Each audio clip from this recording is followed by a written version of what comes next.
भारत और चीन के बीच हालिया सीमा विवाद से तनाव काफी बढ़ गया है। चीन की सरकार और मीडिया दोनों ही सख्त और आक्रामक लहजे में बात कर रहे हैं। पिछले 3 दशकों में भारत और चीन की सीमा पर इस तरह का तनाव नहीं पैदा हुआ था। यह विवाद पिछले महीने सिक्किम सीमा के पास भूटान के डोकलाम क्षेत्र से शुरू हुआ। चीनी सैनिक यहाँ सड़क निर्माण करना चाहते हैं। भूटान का कहना है कि यह उनका इलाका है। भारतीय सैनिकों ने भूटान के मदद मांगने के बाद चीनी सैनिकों को वहां काम करने से रोक दिया है। चीन ने बेहद सख्त लहजे में भारत से कहा है कि वह अपने सैनिक चीनी क्षेत्र से वापस बुलाए। हालात काफी गंभीर बने हुए हैं। विवेकानंद फाउंडेशन के सुरक्षा विशेषज्ञ सुशांत सरीन कहते हैं कि भारत के पास इस मामले में दखल देने का अलावा कोई दूसरा रास्ता नहीं है।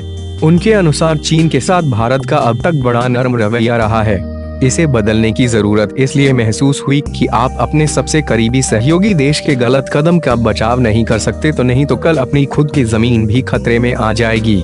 चीन की ओर से जो आक्रामक लहजा अपनाया गया है वह कई दशकों में नहीं देखा गया। सुशांत सरीन का मानना है कि इस बार स्थिति काफी गंभीर और तनावपूर्ण है। उनका कहना है चीन की ओर से जिस तरह के संदेश और बयान दिए जा रहे हैं उनसे पता चलता है कि वह स्थिति को शांत करने के बजाय इसे बढ़ाने की कोशिश कर रहे हैं। अगर यह स्थिति यूं ही बिगड़ती रही तो यह संकट में बदल सकता है और सीमा पर टकराव भी हो सकता है।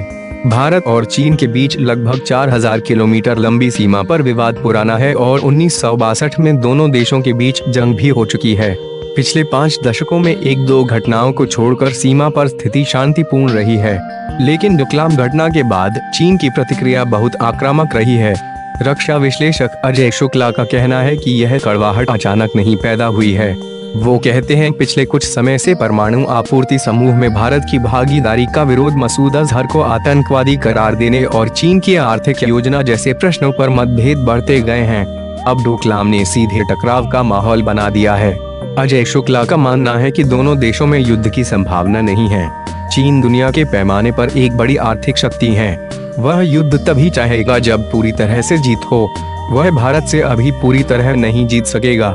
फौजी ताकत के आधार पर भारत अब 1962 की तुलना में काफी दृढ़ता अनुभवी और शक्तिशाली है। चीन इस तथ्य को जानता है कि वह भारत को नहीं हरा सकता है। दोनों देशों में गतिरोध बरकरार है।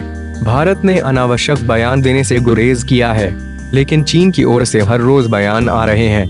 जवाहरलाल नेहरू विश्वविद्यालय में चीनी मामलों की प्रोफेसर अलका आचार्य कहती हैं यह विवाद भूटान का है। भारतीय सैनिक भूटान में हैं। भारत भूटान के ही रास्ते से टकराव से पीछे हट सकता है। डॉक्टर अलका का मानना है मौजूदा स्थिति काफी गंभीर है। दोनों देशों अभी अपने अपने रुख पर कायम है। मौजूदा गतिरोध तोड़ने के लिए एक को पीछे हटना होगा, लेकिन फिलहाल इसके आसार नजर नहीं आते।